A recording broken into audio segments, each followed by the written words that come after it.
Don't know how to build a team from scratch or find good teammates? Dreamteam.gg, the ultimate team building platform. Find and connect with new players, coaches, and teams, manage and monetize your team, and get on a fast track to advance from novice to amateur and, if desired, a professional gamer. Join dreamteam.gg today.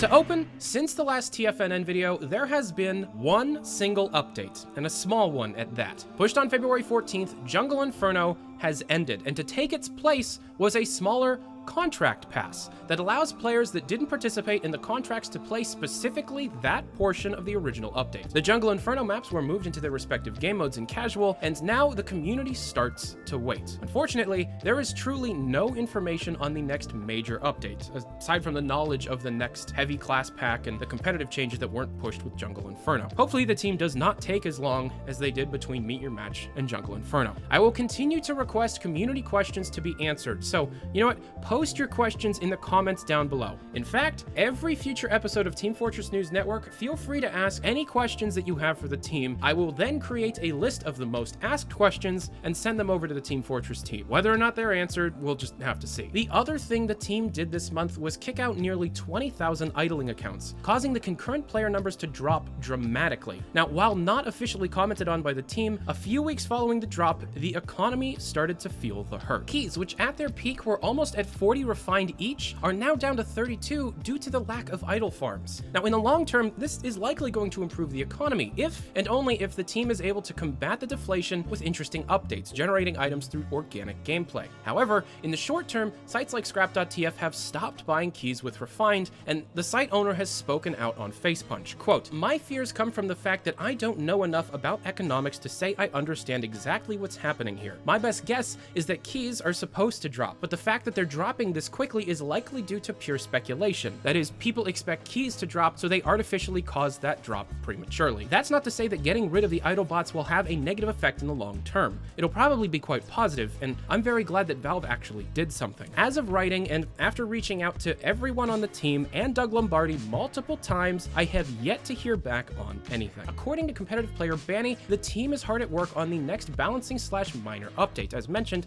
in a recent live stream. He said, quote, "It'd be great to have every class feel viable most of the time rather than specialized, but there's so much variability in maps that it's not always possible. One example is the Pyro. We hope that the Thermal Thruster now gives Pyro more and better options on when it can engage or disengage, and increases their usefulness in a bunch of spaces they were really weak in before. I'd like to see more design in that direction for other classes, but without risking homogenization." End quote. And beyond that, just that they were working on the next update to follow up on Jungle Inferno without sharing any details, probably. And lastly, as of March 1st, the Team Fortress 2 Pro League has gone live on Faceit, being a large hub for anybody to be able to play competitive Team Fortress 2 in 4 different skill levels: Invite, Advanced, Amateur, and Beginner. I myself am in the Beginner and slowly actually learning how to play Team Fortress 2. There are already thousands of people in this league, and I have a feeling that the overall effects of this are going to be much more positive than the previous competitive game mode that was officially added in. And for the meantime, until we actually see the new changes to the competitive game mode, this is an excellent way to be able to learn, play, and meet up with friends. Don't know how to make a team or find good teammates? This is a good way. I really want to send out my appreciation to the team behind this. There is an excellent, very easy to use setup guide, and I hope to see you in a game soon. Now it's time for something new on Team Fortress News Network, and that is the community catch-up for the last 4 weeks for Team Fortress 2. A few days ago, I opened up a Team Fortress 2 server to test the constraints of an upcoming project, and through that,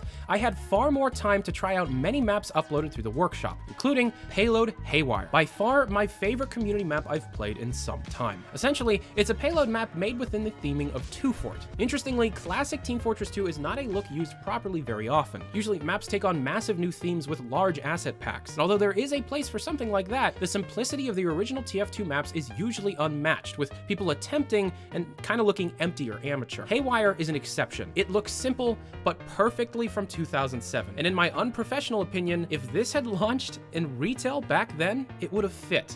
With that being said, there are a few problems. The map is nearly silent with very little ambient sound going on, and the final spawn is far too close to the point, causing last to feel a bit unbalanced. However, there is not a single other problem area. Open play areas, flank routes with an understandable and uncomplicated layout, and to be honest, I bought the server in the first place to play this map with other people. And I swear, with just a little more refinement, this will be added in the next official update. While on the subject of 2 Fort, CTF New Fort is one of the most complete redesigns of 2 Fort I have ever seen, although some of the changes may have went too far. Down to 1 spawn with 3 exits, battlements only reach through the area next to Spiral, one-way doors on stairs, open areas on the inside of buildings, vents inside intel room, removal of the spawn in the basement, removal of stairs on the left side of the yard, the list goes on. Those who are used to 2 Fort being like everyone will find this layout a bit obtuse. However, with 2 Fort being essentially a meme at this point, a redesign with playability in mind is an interesting idea, even though some of the problems stem from the game mode itself. Some areas are far too dark, and some pathways maybe shouldn't be blocked off. That being said, it's the most work I've ever seen to make the map seriously playable, and I commend the effort. While on the topic of remakes, CTF Newbine is a complete remake of Turbine within the theming of CSGO's recent Nuke remake. The theming is absurdly ambitious, and even with a few hiccups, it looks great. Mid is now outside with a lot, possibly too much of things between red and blue base, both now separate buildings. I'd say 80% of the layout has been redesigned with new pathways added and most areas being expanded. I have the exact same things to say about Newbine as I did New Fort. It's an excellent effort, but refinement is needed. Mid is cluttered as hell and the bases are slightly too far apart. The intel room is far too dark, and a few of the side paths are walled off using props instead of solid walls, making class recognition slightly more difficult